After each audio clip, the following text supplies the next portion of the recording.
Hello, നമ്മളിപ്പോൾ കാണുന്ന ഈ സോയാബീൻ ഫ്രൈ ആണ് ഉണ്ടാക്കാൻ പോകുന്നത്. അപ്പോൾ റെസിപ്പി നമുക്ക് നോക്കിയാലോ. ആദ്യം തന്നെ പാത്രത്തിലേക്ക് കുറച്ച് മഞ്ഞൾപ്പൊടി, മുളക് പൊടി, ചതച്ച് വെച്ച കുരുമുളക്, ഫ്ലേവറിന് വേണ്ടി കുറച്ച് ഗരം മസാല, ചിക്കൻ മസാല, പിന്നെ ആ ഫ്രൈ ഒരു ക്രിസ്പിനെസ് കിട്ടാൻ വേണ്ടി കുറച്ച് അരിപ്പൊടി നമ്മൾ എടുക്കുന്നുണ്ട്. ഇത് നമ്മൾ മിക്സ് ചെയ്യുന്നത് തൈരിലാണ്. അപ്പോൾ തൈര്, പാകത്തിന് ഉപ്പ് ഇവ ചേർത്ത് നമുക്ക് നന്നായിട്ട് അതിനെ ഒന്ന് മിക്സ് ചെയ്തെടുക്കാം. മിക്സ് ചെയ്ത് കഴിഞ്ഞതിന് ശേഷം നമ്മൾ ഇതിലേക്ക് വെള്ളം ഊറ്റി സ്ക്വീസ് ചെയ്ത് മാറ്റി വെച്ച നമ്മുടെ സോയാബീനാണ് ഇതിലേക്ക് ഇടാൻ പോകുന്നത്. അപ്പോൾ സോയാബീനും ഇതിലേക്കിട്ട് നന്നായിട്ട് ഇതിനൊന്ന് മാരിനേറ്റ് ചെയ്യാം. അപ്പോൾ കുറച്ച് മുളക് പൊടി കുറവാണെന്ന് തോന്നിയതുകൊണ്ട് കുറച്ച് മുളക് പൊടിയും കൂടി ഞാൻ ഇതിലേക്ക് ആഡ് ചെയ്യുന്നുണ്ട്. അപ്പോൾ മുളക് പൊടിയും കൂടി ഇട്ട് അതിനെ നന്നായിട്ടൊന്ന് പുരട്ടി ഒരു 10 മിനിറ്റ് നമ്മൾ മാറ്റി വെക്കുന്നുണ്ട്. പിന്നെ ഇതിനെ നമ്മൾ ഡീപ്പ് ഫ്രൈ ചെയ്തെടുക്കുക ചെയ്യുന്നത്. അപ്പോൾ ഒരു പാത്രത്തിൽ ഞാനിവിടെ അപ്പച്ചട്ടി എടുത്തേക്കുന്നത്. അപ്പോൾ കുറച്ച് വെളിച്ചെണ്ണ മാത്രം നമുക്ക് എടുത്താൽ മതിയല്ലോ. അപ്പോൾ കുറച്ച് വെളിച്ചെണ്ണ ഒഴിച്ച് കുറച്ചായി ഇതിനെ ഇട്ട് നമ്മൾ ഈ പരുവത്തിൽ ഫ്രൈ ചെയ്തെടുക്കുക ചെയ്യുന്നത്.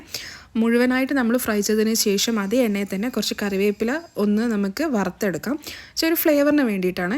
അപ്പോൾ റെസിപ്പി സിമ്പിളാണ്, എല്ലാവരും ട്രൈ ചെയ്ത് നോക്കുക.